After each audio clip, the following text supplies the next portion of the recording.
Hace un tiempo, tú y un amigo, Bruja, se imaginaron un proyecto interesante, por decirlo menos.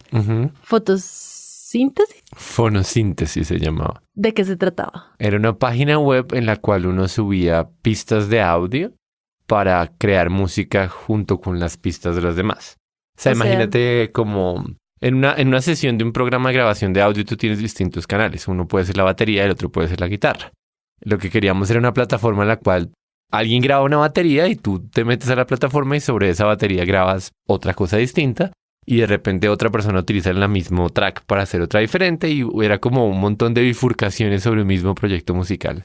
Si me permites interpretarlo, Ajá. Lo que yo entiendo es que, digamos, tú y yo hacemos una canción que digamos que tiene bajo y batería, sí. Drum and bass, y entonces la subimos a la plataforma, pero como con pistas independientes. Sí, sí. Y luego una persona de pronto coge la batería y la usa para hacer, no sé, una cumbia, una adaptación de cumbia. Ajá. Y en ese momento esa canción se vuelve en dos canciones. Sí. La original que tú y yo subimos y la nueva creada por otra persona con base en la batería. Y ahí es que tú dices se bifurca, se divide y se divide y se divide. Eso se vuelven dos ramas de un árbol que puede crecer muchísimo. Puede que 16 generaciones después tengas una canción con muchas pistas. Una que sea súper reggaetonera y en el otro extremo otra que sea súper, no sé, noise de jazz o alguna cosa rara. ¿Y por qué? ¿Para qué? No me acuerdo muy bien el pa' qué, pero sí me acuerdo que nosotros nos gastamos mucho tiempo resolviendo la mecánica, cómo subes tú una pista, qué pasa cuando un proyecto se bifurca. Y sobre todo estábamos muy emocionados con la idea de que hubiera como sistemas de votación en esas ramas. Porque lo que tú te encontrarías sería como una especie de bosque lleno de proyectos musicales, unos muy parecidos a otros. Y como para tratar de darle orden, queríamos que hubiera un sistema de votación y que las pistas que no recibieran cierto nivel de atención, pues desaparecían después de un rato. Entonces lo que queríamos era como generar un ecosistema en donde unas canciones evolucionan de acuerdo a lo que a la gente le está gustando y otras pues se mueren. Era mucho el embale de, ¿qué es esta plataforma y dónde haces clic y esas cosas? No me acuerdo muy bien para qué. No resolvieron la parte técnica, ¿cierto? O sea, nunca llegó a existir. No, eso nunca llegó a existir. Pero recuerdo que tú, o sea, que de ahí sí salió algo muy bueno. Sí, nosotros alcanzamos a tener como una reunión con una gente que hacía páginas web para hacerle el pitch y el dueño de esa empresa pues básicamente dijo que no se iba a meter en semejante quijotada como con todo el equipo de programación a hacer un proyecto que ni siquiera tenía modelo de negocio porque es como eso, creamos usuarios y luego miramos de dónde sale la plata.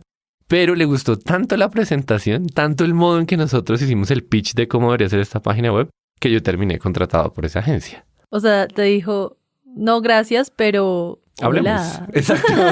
Pero, ¿en qué anda? Pero, venga para acá. ¿A ti y a Bruja o solo a ti? A mí y a Bruja, pero yo fui el único que terminó entrando a Backbone por muchos temas distintos que incluyen Bruja y su maestría en México y temas de tiempos y de reuniones postergadas. Realmente ahí no hay una buena historia, pero yo sí terminé con un trabajo de ese pitch. Bruja se fue a hacer un doctorado, no una maestría, y realmente eso ocurrió un buen tiempo después, pero bueno, ¿será que vale la pena hacer fact-checking con historias de amigos? Sigamos. Y trabajando en esa empresa fue que te diste cuenta que había un montón de clientes con dinero en los bolsillos dispuestos a gastar en comunicaciones con tal de que se entendiera algo que ellos querían que el mundo entendiera. Sí, buena parte de la idea de Magic Markers salió gracias a estar en esa agencia. O sea que un poco pegado con un pegante suave. Con mocos. Pero uno podría llegar a decir que gracias a fonosíntesis... existe Magic Markers. Uh-huh. Sí, total. Lo que pasa es que uno siempre coge el pasado y lo vuelve una historia que tiene un final y un destino claro. Siempre hay como una falacia de reinterpretar todos los pasos de mi vida como cosas que me llevaron a este momento. Pero hecha esa aclaración, sí, total. Sin duda alguna, Magic Markers no hubiera existido si no nos hubiéramos puesto a jugar a pensar en una página web con Bruja. Y cuéntame, Santi, ¿por qué fonosíntesis es importante hoy en este episodio? Pues tú fuiste la que sugirió que lo mencionáramos como para darle un marco a las cosas, pero yo lo interpreto de la siguiente manera. A ti y a mí nos gusta hablar de proyectos. O sea, hemos diseñado distintas ideas, muchas que no terminan en nada, como esta de fonosíntesis, otras que son realidad, como el proyecto de DianaUribe.fm, que uno se pone como a pensar cómo va a hacer esto y qué tipo de pasos hay que hacer. Incluso todavía hoy que ya no estamos tan directamente involucrados, especialmente yo, todavía sigo pensando en cosas como para sugerir y mejorar. Ajá. Entonces, a ti y a mí nos encanta pensar en proyectos. Y no cualquier tipo de proyectos, no es como una tienda de empanadas y ya, sino de alguna forma proyectos que nacen en este mundo como el que describimos en el podcast. Y hoy, en este episodio, quería presentarte otro proyecto de esa naturaleza. Quería que charláramos sobre una idea que podría volverse realidad. ¿Qué opinas de montar un servicio de Dungeon Master a domicilio acá en Bogotá? ¿Qué opino yo de montar un servicio de Dungeon Master? Ok, pues en principio no tengo una opinión muy formada. Uh-huh. Yo escuché un podcast, el que tú me mandaste, de Weird Work, sobre una persona que hace eso, pero en Estados Unidos. Sí. Y pensé, wow, qué cool. Eso es lo mismo que siento sobre esa idea en Bogotá. Me intriga, me parece emocionante. Sin embargo, sí creo que tenemos que charlar antes de dar un veredicto. Uh-huh. Cuéntame de dónde salió eso. ¿Por qué ahora resultaste con el cuento de montar un negocio así en Bogotá? ¿Qué te hace pensar que en esta ciudad las personas van a querer invitar a un extraño a su casa a jugar un juego? Ok, pues más que una idea que se me ocurrió es como un tema con el que me tropecé. Está este podcast de Weird Work en donde mencionan que el Dungeon Master existe a domicilio y me encontré con una persona acá en Bogotá que me puso a pensar que de repente esa misma idea puede funcionar muy bien. Entonces como que me fui entusiasmando con el tema y entre más lo pensaba, más me dejé llevar por la idea. Lo interpreto como azar, como que Un poco, sí. se te apareció la idea y te pegó en la cabeza y te costaba trabajo ignorarla. Sí.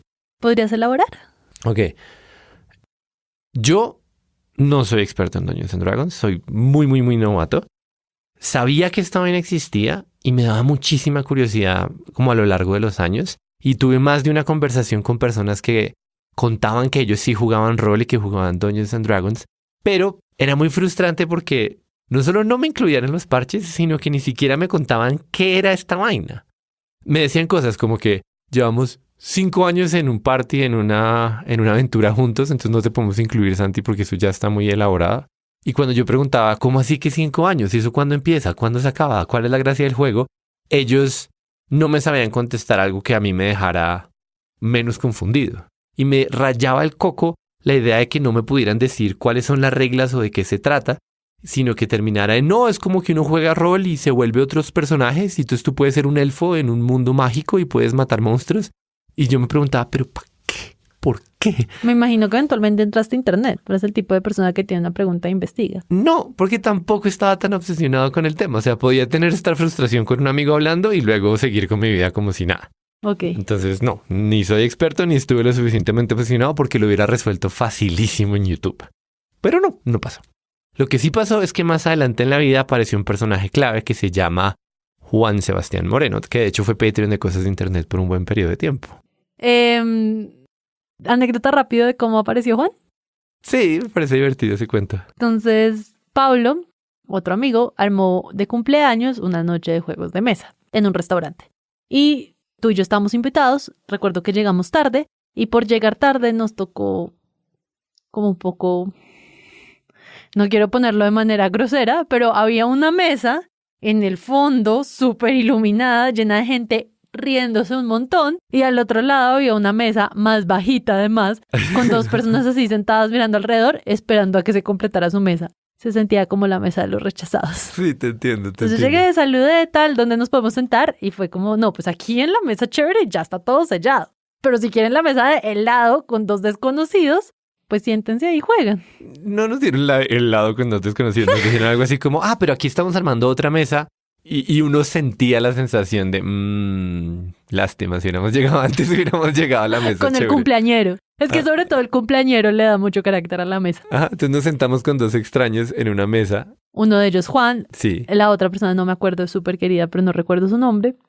Y yo, que estaba muerta de hambre, le dije a Juan y me ofreció su ensalada. Una ensalada apta para vegetarianos. Juan es vegetariano, yo también. Que tenía frijolitos, pero también lechugas y también quesito. O sea, no es la ensalada de lechuga y tomate y ya. ¿Y se volvieron amigos? No, pues ahí, pues súper buena voluntad. Y luego él propuso que jugáramos Pandemic, que es un juego que, si no estoy mal, hasta el día de hoy es uno de tus favoritos. Sí, Pandemic es genial. Ahí te contestó. Entonces la mecánica es que entre todos tenemos que salvar el mundo de una pandemia que se está expandiendo. O sea, necesariamente es trabajo en equipo. y ganamos y yo no sé qué, y chéverísimo. Y la mesa que parecía de los rechazados en un principio resultó ser súper cool porque la pasamos bombi. Ajá. Se acabó la noche, cada uno para su casa. Y entonces la novia del cumpleañero de ese momento nos dice en alguna conversación después como, ay, le cayeron muy bien a Juan. Ujú. Y yo, ay, a mí también me cayó muy bien, me gustó su juego. Sí, como las torpezas de ser adulto, porque cuando uno tiene 11 años y le va bien en un juego es como que ya somos amigos, resuelto. En cambio aquí nos tocó como mandarnos mensajitos, es cierto que estuvo muy chévere esa sesión de pandemia. Hacer amigos grandes es un poquito más difícil. Y esto se volvió una relación donde Juan nos presentaba juegos, que él es como un gran maestro para introducirte en ese mundo, y también donde él sació una curiosidad que tenía, que era ser Dungeon Master de un grupo de personas primíparas, como nosotros, que estuvieran interesados en aprender y que tuvieran el nivel de compromiso para jugar aventuras creyendo que son de verdad. Sí, con Juan hemos jugado muchísimas cosas y entre el horizonte de las posibilidades resultó que él era fanático de Dungeons and Dragons y por fin había alguien que nos iba a introducir. Si alguien aquí ha visto Stranger Things, uno ve, por ejemplo, que en el primer episodio de la primera temporada de esta serie están los 4 niños protagonistas jugando en un sótano alrededor de una mesa en la cual hay como una hoja de papel y una figurita de dorada. The Demogorgon! We're in deep shit. Will, your action! I don't know. Fireball him! They'd have to roll a 13 or higher. Too risky. Cast a protection spell. Don't be a pussy. Fireball him! Cast protection. The Demogorgon is tired of your silly human bickering. It stops towards you. Boom! Fireball him, Will! Stop! Boom! Cast protection. It was in anger! And fireball! And fireball! Pero más allá de eso es como, o pues yo alcanzaba a ver a esos niños y a reconocer, están jugando Calabozos y Dragones. Y luego la narrativa de la serie le hace un guiño a las narrativas de Dungeons and Dragons, entonces yo sé reconocer eso, pero todavía pues no sé jugar. Y también, bueno, están los 2 episodios de Community, la serie Community, que son extraordinarios, que se llaman como Advanced Dungeons and Dragons. Uh-huh. Y pues también uno lo ve en televisión y lo reconoce, aun cuando todavía no termina de entender. El ejemplo de Stranger Things es buenísimo porque le da un montón de visibilidad al Dungeons and Dragons, pero no le deja a uno claro qué es lo que están haciendo esos chinos en el sótano. Ni cómo se juega, ni cómo se gana. Exacto, mientras que en el ejemplo Community ya se revela el misterio en muchos sentidos. Community muestra cómo se juega Dungeons and Dragons, aunque hace unas cosas para simplificar la historia. You arrive at a field full of majestic Pegasi. Finally. But they are guarded by a mysterious and beautiful elf maiden who seems drawn to Mar. Oh, okay. Well, I explained that we need a Pegasus, and I don't know, promised to fill it up before we bring it back. She flirts with you. I flirt back. How? I say something sexy. Like what? Abed. Okay. Excuse me. I don't normally do this, but you're the most beautiful creature I've ever seen. Entonces, el concepto es que un grupo de amigos se sientan alrededor de una mesa y cuentan una historia juntos, una historia que ocurre en la imaginación colectiva de ellos. Y como la están contando juntos, pues es un tema súper interesante de improvisación porque nadie controla realmente la historia. Todo el mundo está aportando sus deseos, sus ideas, sus chistes, lo que sea, y juntos van armando esa narrativa. Y en esa historia en particular, para que tenga algún tipo de estructura, existe todo un mundo que ya fue creado, que es el mundo de Dungeons and Dragons, y existen unas reglas, y existe incluso un rol especial que es el del Dungeon Master. Hay una persona que se encarga de ser como el juez y que construye todos los elementos del mundo que están por fuera de los personajes. Y si cada historia puede ser distinta dependiendo del parche de amigos, ¿qué hace a Dungeons and Dragons Dungeons and Dragons? Lo hace la estructura que propone para construir una historia. O sea, en Dungeons and Dragons hay una fórmula para crear historias. Lo hace el mundo en particular con todo su lore, es la palabra que se me ocurre, como toda la cultura que tiene de elfos y dragones y guerreros y el mundo, el mapa, los tesoros, todas las cosas que están en ese universo, sin duda le dan toda su identidad. También después es tremendamente popular, entonces es importante mencionar el hecho de que existen muchas variaciones de esta idea, muchos juegos de rol que no son específicamente Dungeons and Dragons, que suceden con mecánicas parecidas en mundos diferentes. Santiago se refiere a juegos como Call of Cthulhu, que también es un juego de rol, pero tiene una narrativa de terror basada en los relatos de Lovecraft. Pero uno siempre habla de Dungeons, o yo por lo menos lo hago porque es como el más grandote. Hay algo que me parece revelador y es que buscando información en internet para este episodio encontré que Dungeons and Dragons es un es un juego de 1974. Entonces yo pensaba, pero uno, ¿cómo le pone fecha de inicio a eso? Y la respuesta es, sale el libro, que es como la guía, que es, estos son los personajes que pueden elegir los jugadores. Estos son los artefactos que pueden tener estos jugadores. Estos son nombres sugeridos para estos personajes de los jugadores. Estos son niveles. Entonces, no es lo mismo ser un mago que acaba de comenzar una aventura que ser un mago que lleva 5 años. Pienso que ahí hay un sentido de unidad. Sí. Los libros. Sí, los libros. Hay una guía que le dice a uno, vea, esto es una aventura. Si yo soy, por ejemplo, si yo voy a ser un Dungeon Master, yo me puedo leer una aventura en la cual me cuentan de todo un mundo ya armado. Me dicen cuáles son los lugares del mapa, qué personajes hay, cuál es el villano, y yo con eso puedo armar una aventura en la cual introduzco a los personajes. Tengo que adaptar esa historia que me ofrece el libro ya impreso a las distintas decisiones que mi grupo de amigos vayan tomando. Hay mucho de improvisación ahí, pero esa estructura base de quién está en dónde y quién es el ladrón y dónde está el malo, ese tipo de cosas ya te las dio el libro. Ahora, en términos de mecánica, ¿cómo es? Pues a mí me parece muy ilustrativo pensar en un juego de niños en el cual no hay ningún tipo de reglas, ¿no? Como por ejemplo 5 chinos que están jugando a ser superhéroes y entonces el uno dice, no, es que Capitán Marvel es más fuerte, y el otro dice, no, realmente Thor es más fuerte.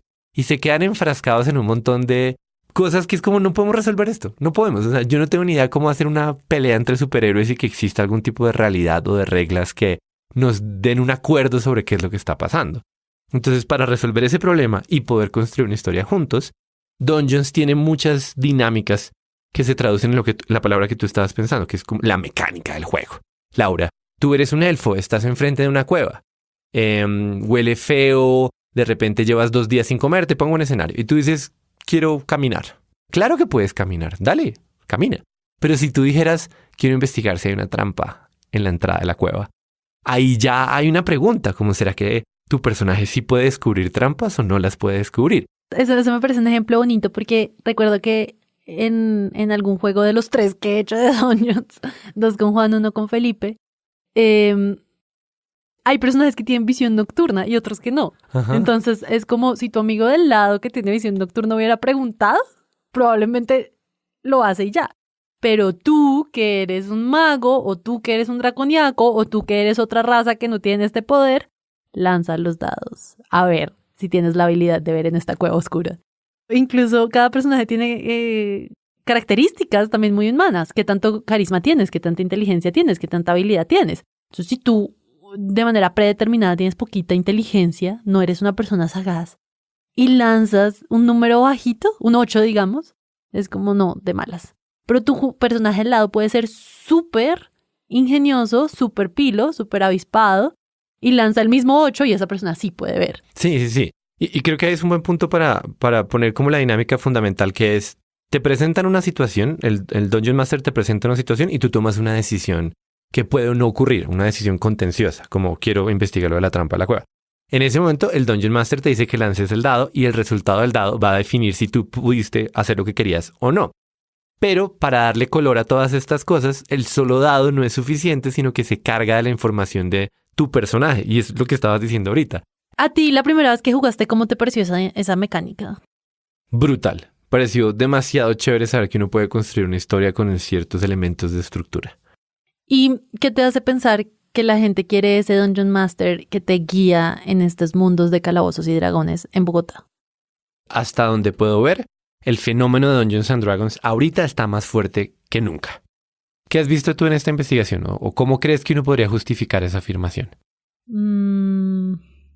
Ay, a ver, déjame pensar porque no estaba buscando esa pregunta cuando estaba leyendo, pero así como por cosas meramente anecdóticas, pienso en la Feria del Libro de Bogotá, que yo voy cada año, y como cada vez más me encuentro a mí misma yendo a pabellones que antes pensaba que eran de segunda clase, como el del ocio y la caricatura o las artes gráficas, no me acuerdo cómo se llaman, pero ahí mismo veo dados de Dungeons and Dragons, figurines para jugar. Los libros. Libros, sí, entonces, como en mi propia vida personal, siento que esos espacios donde uno no se imaginaría que está Dungeons, empiezan a aparecer así entre las grietas.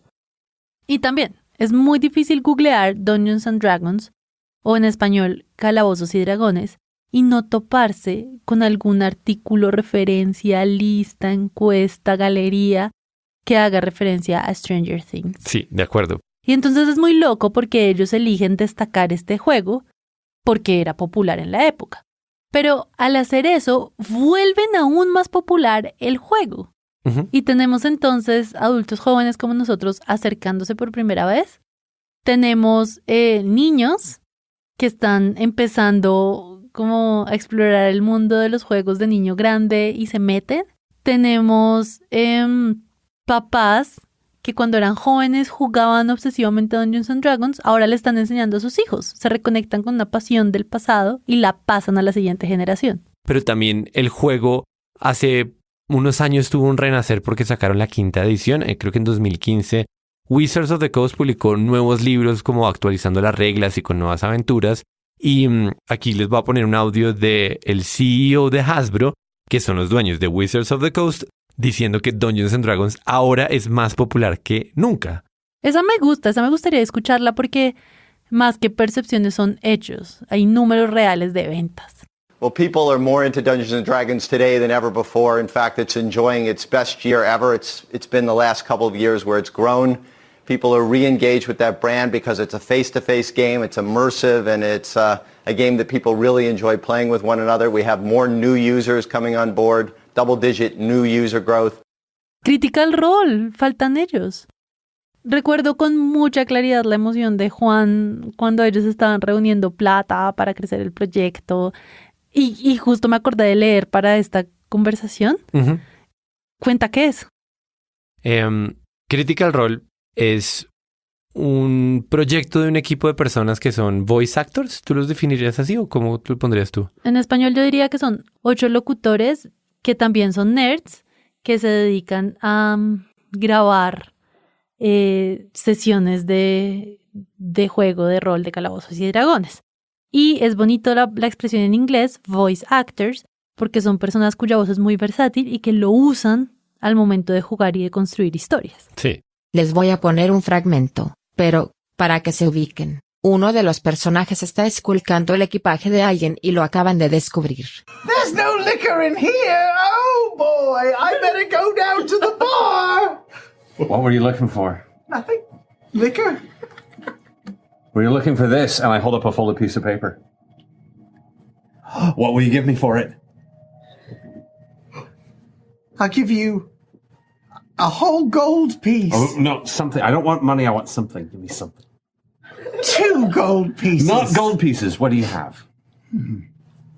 Let me look. I have a vial of acid. That'll do. What is this? It's a blank piece of...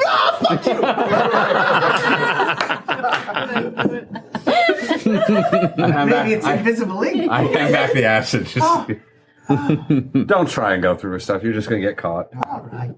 Entonces, este parche de amigos que se ponen a jugar varias campañas y millones de sesiones, se graban, tienen Twitch, YouTube, podcast, de todos lados uno puede verlos a ellos jugar. Y pues de entrada es importante señalar el hecho de que esa vaina ha sido tremendamente exitosa. Las cifras de los videos son de no creer. O sea, un video de 3 horas de ellos empezando una campaña tiene 5 millones de reproducciones. Pero lo que realmente fue sorprendente es que hace poco lanzaron una campaña de Kickstarter para financiar un proyecto animado. Un episodio de animación largo así de media hora y le pidieron a la gente, pues a la comunidad que lo financiara. Tienen un video muy chistoso en donde ponen ahí como una contadora a echar los números. Hey guys, I'm sorry to interject, but I've been crunching some numbers here. 1 minute of TV quality animation costs between $30,000 to $50,000. And our budget, $750,000, is way more than any media company wanted to take a chance on. Y pues le piden a la gente que lo comparta. Remember, if you can't contribute, you can still support us by sharing the campaign with your rich-ass friends.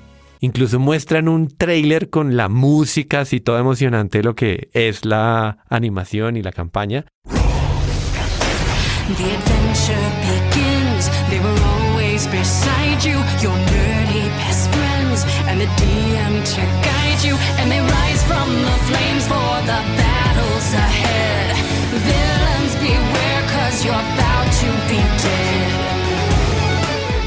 Y resultó que cuando sacaron esta vaina, a los 40 minutos llegaron a los $750,000 que estaban pidiendo. Eso fue, más allá de Juan emocionado, una semana que andaba contento. Ajá.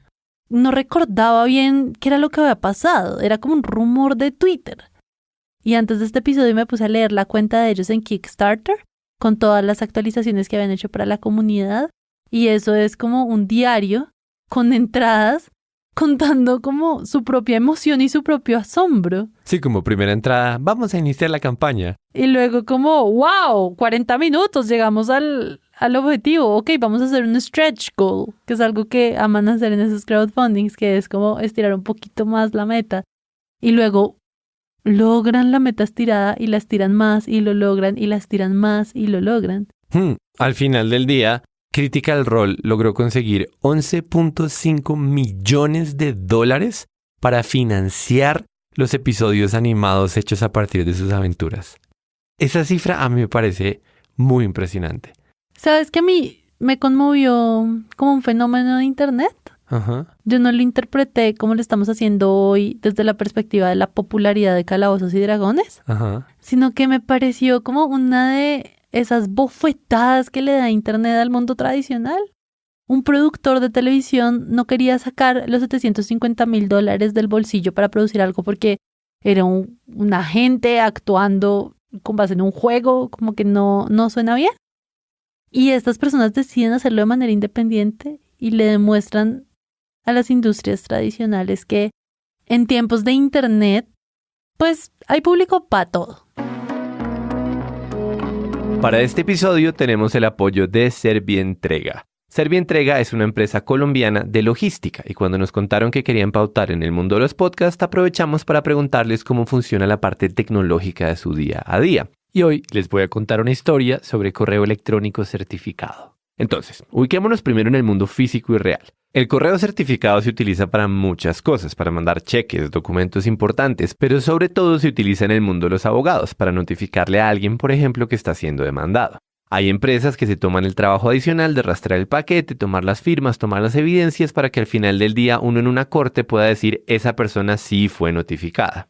Ahora, ¿cómo pasa esto en internet? ¿Cómo hago yo para estar seguro de que alguien recibió mi mensaje? Pues uno puede tomarle una foto al chat y decir, vea, ahí está el doble chulito. Pero imagínense que uno está tratando de utilizar eso con carga probatoria en un proceso jurídico y dice como, aquí tengo una captura de pantalla. Una imagen que, la verdad sea dicha, yo bien pude haber creado con un programa de edición.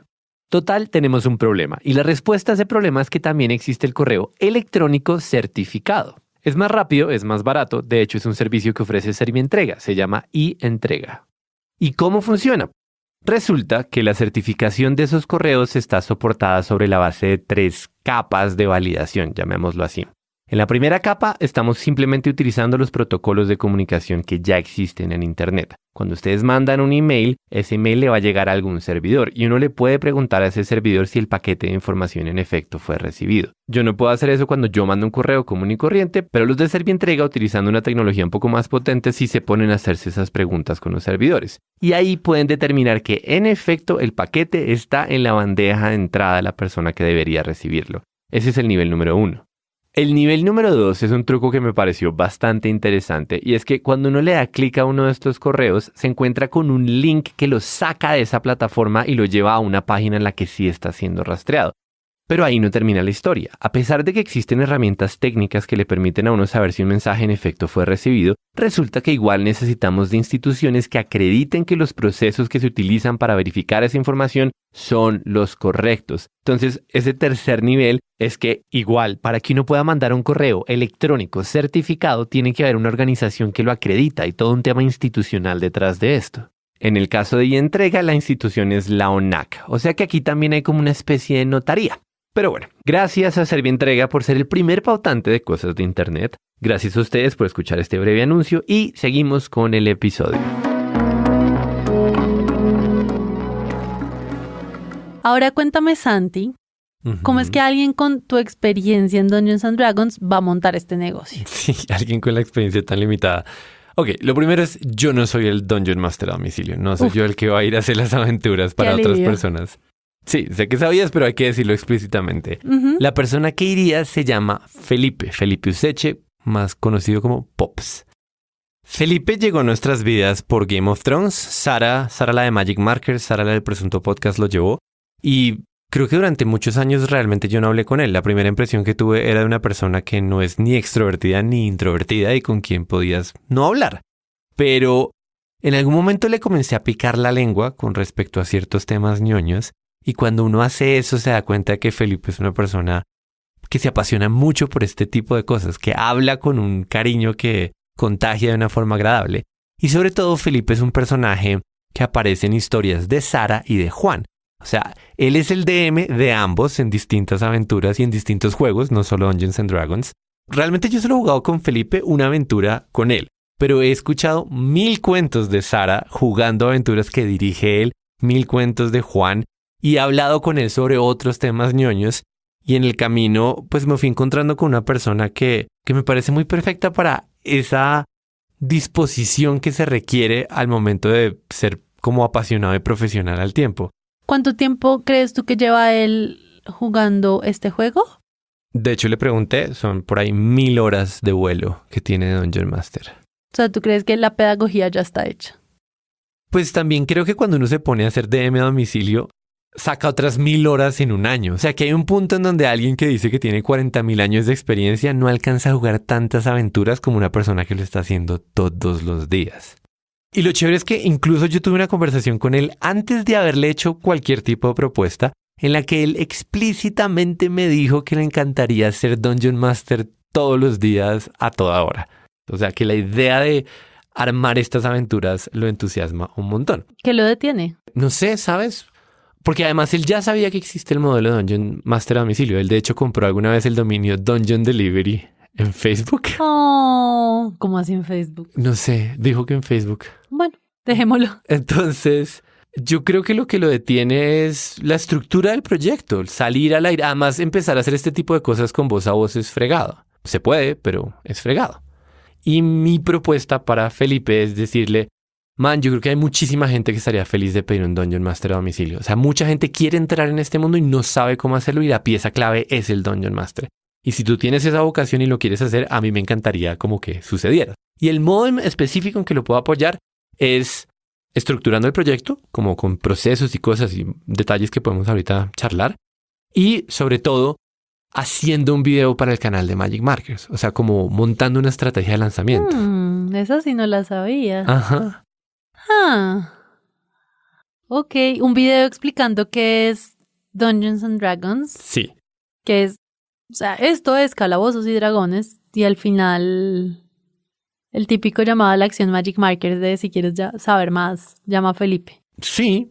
Seguramente recuerdas que Vox hace poco hizo un video explicando qué es Dungeons and Dragons. Me gustó mucho. Ese video es muy bonito. Yo haría un video semejante con un enfoque diferente porque creo que en el video de Vox le pusieron muchísimo énfasis a que uno en Dungeons and Dragons puede ser otra persona, ¿no? Como explorarse a sí mismo en versiones diferentes. Si soy tímido, ¿qué pasa si fuera extrovertido? ¿O qué pasa si no soy un hombre sino una mujer? ¿O qué pasa si digo cosas que siempre me da miedo decir? No importa. En la narrativa del video de Vox, ellos hablan mucho de lo que significa ser un personaje diferente para los jugadores. Y yo le haría un enfoque diferente que es cómo se construye una historia colectivamente. Pero sería muy parecido a eso que está ahí. Y en efecto, el llamado a la acción que tú estás mencionando es que al final del video yo diría como, hey, si ustedes están en Bogotá y están interesados en jugar por primera vez o meterse en ese mundo, les recomiendo que, no tengo todavía claro el detalle, pero digamos, entren a dungeondelivery.co o alguna cosa por el estilo y ahí reserven a su dungeon a domicilio. Todavía no hay un nombre definido, pero es claro que Dungeon Delivery no será. Calabozosadomicilio.com, juegarol.com, ¿ustedes qué opinan? O de repente hablo de Felipe y hacemos un dibujito de Felipe. No tengo tan claro cuál es el llamado a la acción, pero sé que al final del video habría un llamado a la acción y confío en que eso generaría las primeras citas. ¿Cuántas llamadas te imaginas? Creo que si el video le va bien puede tener 40.000 visitas de entrada y subir hasta las 100.000 como por ejemplo con el video de podcast que hicimos. ¿Y si le va mal? Nuestro video de podcast tiene 100.000 visitas. El video de Magic Markers de podcast, de la gracia del podcast. Ah, pero pensé sí es que nuestro de video cosas porque de tú ayudaste un internet. montón. Sí. El de cosas de internet tiene creo que 30,000. Entonces creo que si le va mal tendría como 30,000 y si le va bien tendría como 100,000. Y yo calculo que de cada 1,000 personas que ven el video, una en serio llama de agenda. O sea, 30 llamadas. 30 llamadas, pero ya pagadas con... O sea, y ya estoy haciendo el último dato, ¿no? Pues porque llaman más. Claro. Di tú que llaman 300 y de las 300, 10. Ok. Una de cada 10 se vuelve realidad. Ok. ¿Sabes? Creo que ya estoy lista para dar mi opinión. ¿Y cuál es?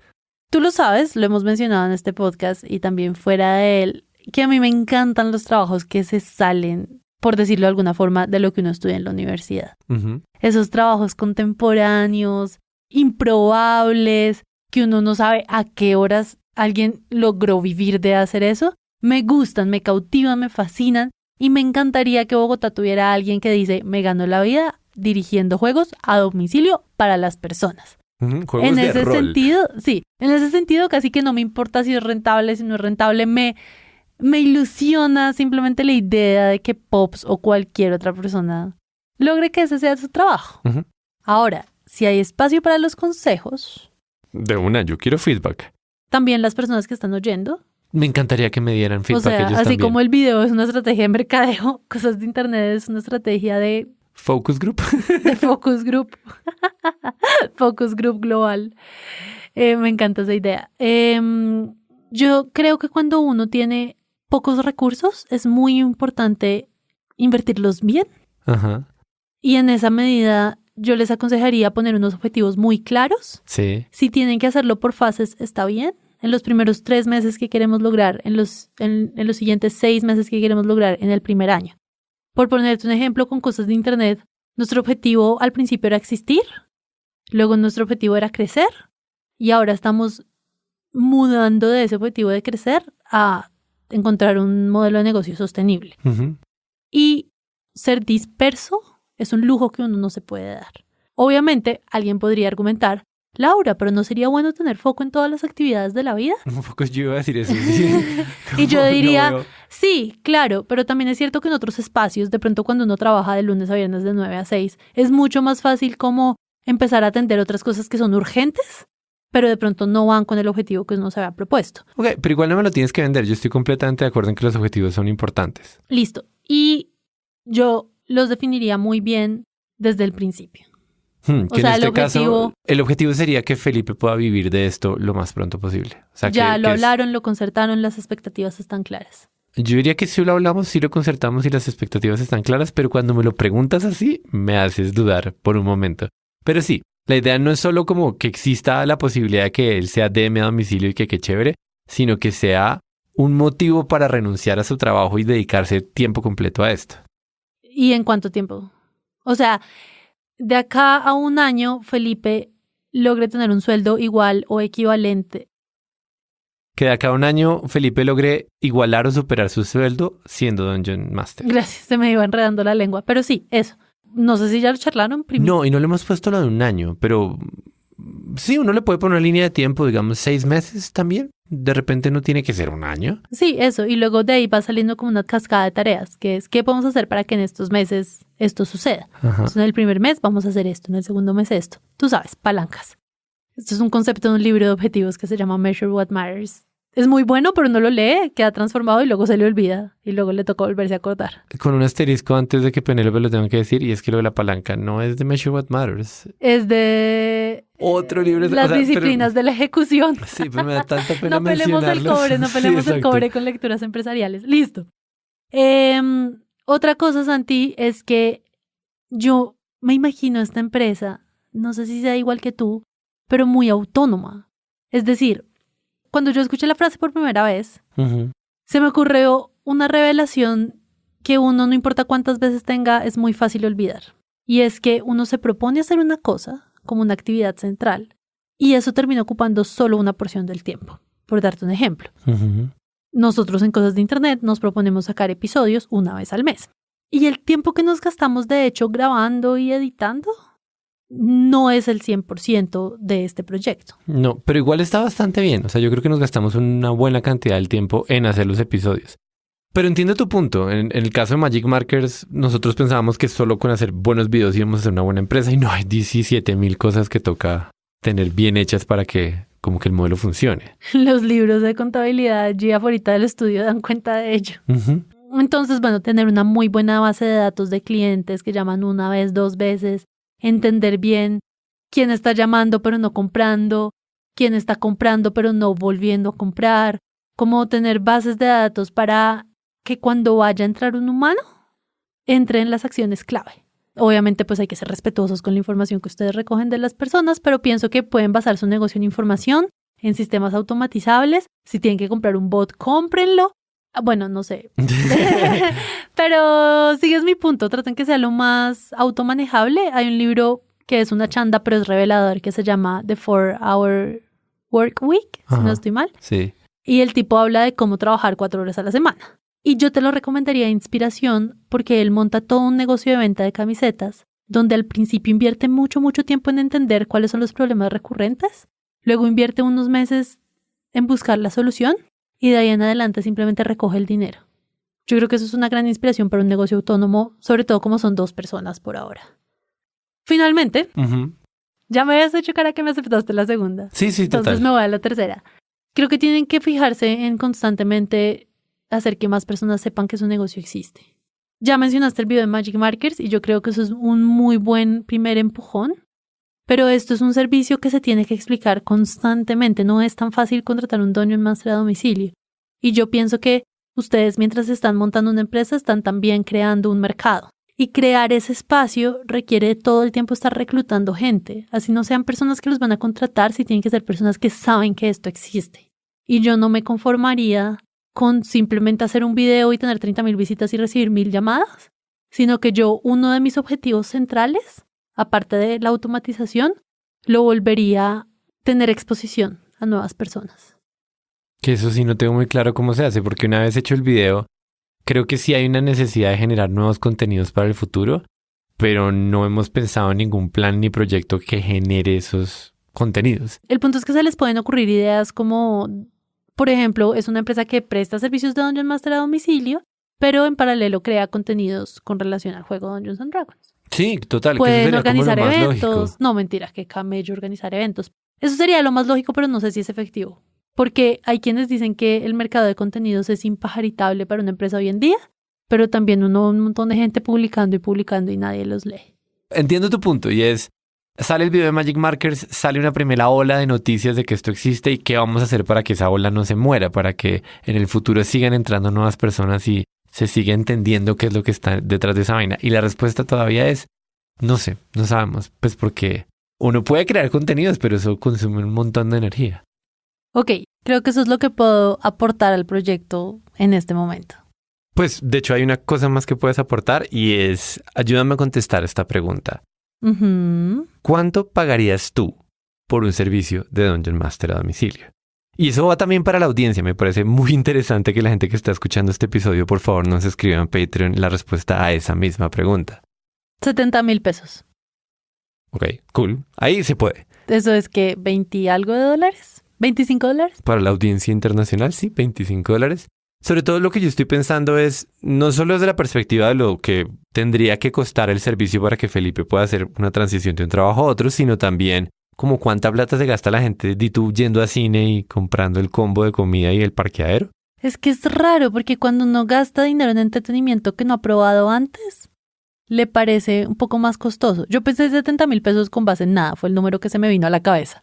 Y eso sumado, digamos, 4 personas, creo que puede ser algo rentable para ti, para Felipe. Pues realmente lo que estábamos pensando era 300,000 pesos por sesión, como que de alguna otra forma los costos se dividen entre el grupo. Sí, como y $100. no 4 personas, sino 5, o sea, más bien 60,000 pesos por persona. ¿Y tú crees que eso es lo que alguien se puede gastar en cine un fin de semana? En muchos escenarios sí, depende del cine, depende de la persona. Sí, va en taxi, come, luego va a la película, luego sale y vuelve a comer. Bueno, pero no es descabellado. Sí, mi punto simplemente es que hay un público, hay un grupo de personas que ya están trabajando, tienen buenos sueldos, se gastan un billete largo cuando van a cine, ese era mi ejemplo. O de fiesta. Sí, o cuando van de fiesta. Y en ese sentido, la perspectiva de como hacer algo diferente a salir a comer en Bogotá o ir a cine, que me parecen 2 planes que hemos agotado hasta el cansancio. Yo creo que esas personas existen y que podrían estar interesadas, pero es un supuesto. Por eso es que le estoy preguntando a las personas que están escuchando este podcast. Bueno, entonces si alguien se anima, ayúdele a Santi a responder su gran pregunta. Como siempre, el camino está abierto en patreon.com/cosas de internet. Recientemente, por fin logramos abrir una cuenta en Instagram, entonces también estamos allá. Y yo creo que lo único que queda, Santi, es desearte mucha suerte. Gracias. Porque igual sí sería cool que esto evolucionara.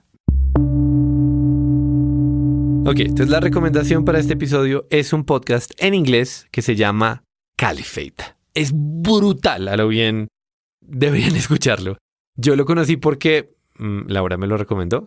Tristemente hoy te tocaba la recomendación a ti. Sí, tal cual. Asumo la responsabilidad y les digo, todo el tiempo que ustedes estén escuchando podcast que no sea cosas de internet y no sea Caliphate es tiempo perdido. Me parece que mezcla muy bien dos cosas que a mí me parecen importantísimas. ¿Qué son? La primera es que aprendes, entiendes un poco mejor el mundo en el que habitas. Y la segunda es que es entretenidísimo. O sea, uno no se siente que como es buen periodismo está haciendo la tarea.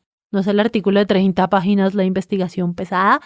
No, es una investigación con toda la seriedad del caso. Es una periodista que es una dura con los más altos estándares de ética periodística, pero es tan entretenido.